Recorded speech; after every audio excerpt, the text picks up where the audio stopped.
नमस्कार दोस्तों हमारे चैनल शुभ लाइफ पर आपका स्वागत है। दोस्तों, आज मैं अपने इस चैनल पर आपके लिए एक विशेष जानकारी बीमा के क्षेत्र से लेकर के प्रस्तुत हुआ हूँ।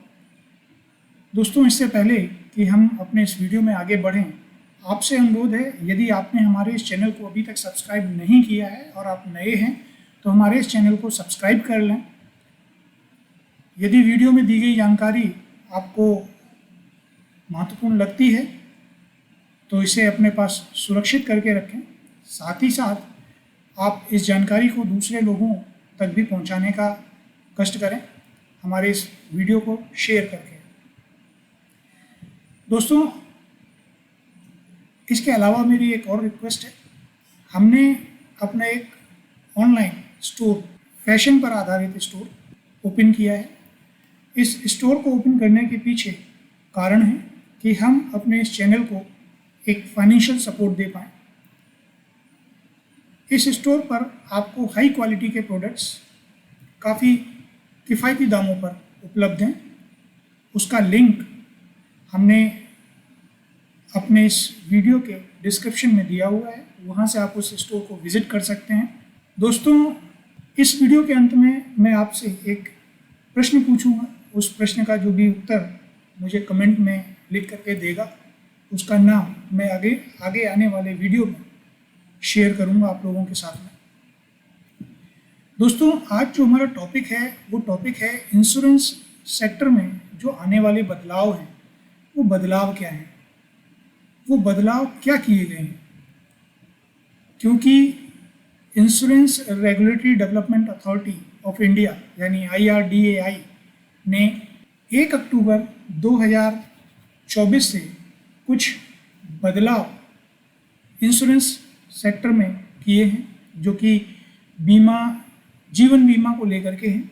उन्हीं पर सबसे पहले मैं आपको बताऊं, जो पहला बदलाव किया गया है, कुल 9 बदलाव किए गए हैं, जिनमें पहला बदलाव ये है कि अब जो समर्पण मूल्य है उसके लिए दिशा निर्देश बदल दिए गए हैं। यानी जीवन बीमा पॉलिसियों के लिए जो समर्पण मूल्य होगा, समर्पण मूल्य मतलब सरेंडर वैल्यू, जो हम सरेंडर कर देते हैं पॉलिसी को, वो लगभग 30% से बढ़ करके प्रीमियम का 70 से 75% हो जाएगा। यानी जो प्रीमियम हम लोग देते हैं, पहले साल का जो प्रीमियम आप देते हैं, उस प्रीमियम का अभी तक लगभग 30% था, जो अब बढ़ करके 70 से 75% हो गया है। और नए दिशा निर्देशों से ग्राहकों के लिए समग्र समर्पण मूल्य में वृद्धि की उम्मीद है और इसे 30 सितंबर 2024 तक लागू किया जाना चाहिए था, जो कि 1 तारीख यानी 1 अक्टूबर से लागू हो जाएगा। सभी बीमा कंपनियां इस क्षेत्र में काम कर रही हैं और ये 1 तारीख से लागू होने जा रहा है। जो दूसरा बदलाव किया गया है वो ये किया गया है कि अब ग्राहक को एक सूचना पत्रक यानी CIS दिया जाएगा, जिसे कस्टमर इंफॉर्मेशन शीट बोलते हैं, वो दी जाएगी। इसमें पॉलिसी की जो नीति हैं, जो रूल्स हैं, जो नियम हैं, उन नियमों की जो जानकारी है वो सरल भाषा में प्रदान करने के लिए जो है कहा गया है। जो जानकारियां अभी तक जो है, जैसे आपने देखे होंगे अपने पुराने जो पॉलिसी बॉन्ड हुआ करते थे, उनमें जो है जो लैंग्वेज होती थी, जो भाषा होती थी, वो काफ़ी पेचीदगी भरी होती थी और कानूनी तौर पर जो है उसको लिखा जाता था। वो बिल्कुल साधारण भाषा में लिखी जाएगी, आपको बिल्कुल साधारण भाषा में वो जानकारी मिलेगी। इसके अलावा जो तीसरा बदलाव किया गया है वो है पॉलिसी ऋण से संबंधित है। सभी जीवन बीमा बचत उत्पादों में पॉलिसी ऋण अब अनिवार्य होगा। यानी अगर आप पॉलिसी को रख करके ऋण लेना चाहते हैं, आप लोन लेना चाहते हैं, पॉलिसी पर आप लोन लेना चाहते हैं, तो आप हर तरह की पॉलिसी पर लोन ले सकते हैं। यानी बचत उत्पाद, आपकी जो पॉलिसी है वो बचत उत्पादों में आती है, तो उस पर भी आप लोन ले सकते हैं। वो भी आप जो है उसके ऊपर बीमा कंपनी से या बैंक से जा करके लोन के लिए आवेदन कर सकते हैं। इसके अलावा जो चौथा बदलाव है या जो चौथा नियम लागू किया गया है वो स्वास्थ्य राइडर्स को लेकर के है। यानी पॉलिसी सरेंडर किए बिना आप स्वास्थ्य संबंधी आकस्मिकताओं और आपात स्थितियों को कवर करने के लिए स्वास्थ्य राइडर्स ले सकते हैं आप। अभी तक मैं आपको बता दूं कि जो जीवन बीमा की पॉलिसियां होती थी, जो लाइफ इंश्योरेंस होती थी, लाइफ इंश्योरेंस पॉलिसी होती थी, उसमें स्वास्थ्य से संबंधित कोई भी राइडर नहीं लगाया जाता था, नहीं लगता था। लेकिन अब IRDA के नियमानुसार आप स्वास्थ्य संबंधी राइडर भी लगा सकते हैं, यानी क्रिटिकल इलनेस और हॉस्पिटल केयर के बेनिफिट्स भी आप अपनी पॉलिसीज़ में शामिल करवा सकते हैं। जो पांचवा बदलाव किया गया है वो बदलाव ये किया गया है कि आप जो है पेंशन जो उत्पाद होते हैं, यानी जो पेंशन प्रोडक्ट्स होते हैं, उन पेंशन प्रोडक्ट्स में अब जो है आप आंशिक निकासी कर सकते हैं, आंशिक रूप से अपना पैसा जो है पार्शियल विड्रॉल अपना कर सकते हैं।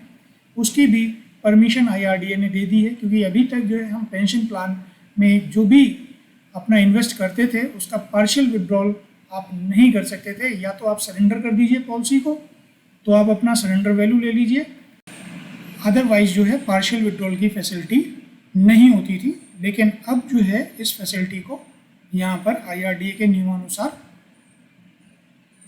बदल दिया गया है। और 1 अक्टूबर के बाद से जो भी इंश्योरेंस पॉलिसीज़, जो pension plan based insurance policies होंगी, उनमें जो है आपका पार्शियल विड्रॉल की फैसिलिटी पेंशन प्लान्स में कंपनियों के द्वारा दी जाएगी। जो अगला नियम IRDA ने लागू किया है उसमें है लाभ का चित्रण, यानी बेनिफिट इलस्ट्रेशन। बीमाकर्ताओं को प्रोस्पेक्टस के साथ संभावित पॉलिसी धारकों को अनुकूलित लाभ चित्रण प्रदान करना आवश्यक कर दिया गया है। यानी जो बेनिफिट इलस्ट्रेशंस हैं वो प्रोस्पेक्टस के साथ में दिए जाएंगे, यानी पॉलिसी जिस समय पे पॉलिसी होगी उस समय पर जो है एक बेनिफिट इलस्ट्रेशन दिया जाएगा, जिसमें आपको बताया जाएगा कि इस पॉलिसी में जिसमें आप निवेश करने जा रहे हैं उसमें से आपको क्या क्या लाभ प्राप्त होंगे और उसकी वैल्यू क्या होगी, वो सारी चीज़ें जो हैं आपको यहाँ पर बताई जाएंगी। आखिरी जो बदलाव किया गया है वो बदलाव बीमा कंपनियों के लिए है कि उनको आंतरिक ऑडिट तंत्र बनाना होगा, यानी इंटरनल ऑडिट करवानी होगी। बीमाकर्ताओं को अंडरराइटिंग में जो है गुणवत्ता और अंडरराइटिंग नीति के अनुपालन को सुनिश्चित करने के लिए जो है एक आंतरिक ऑडिट तंत्र स्थापित करने की आवश्यकता बताई गई है। इस के लिए जो बीमा कंपनियां हैं ये इंटरनली एक ऑडिट अपना करवाया करेंगी, जिसमें कि जो है सारे डॉक्यूमेंट्स को वेरीफाई किया जाएगा कि वो नियमानुसार हैं या नहीं हैं।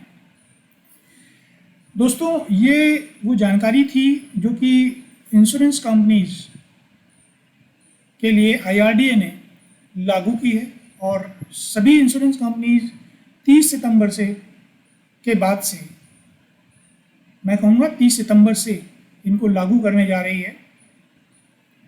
1 अक्टूबर से कंपनीज अपने नए प्रोडक्ट्स को लॉन्च कर रही है।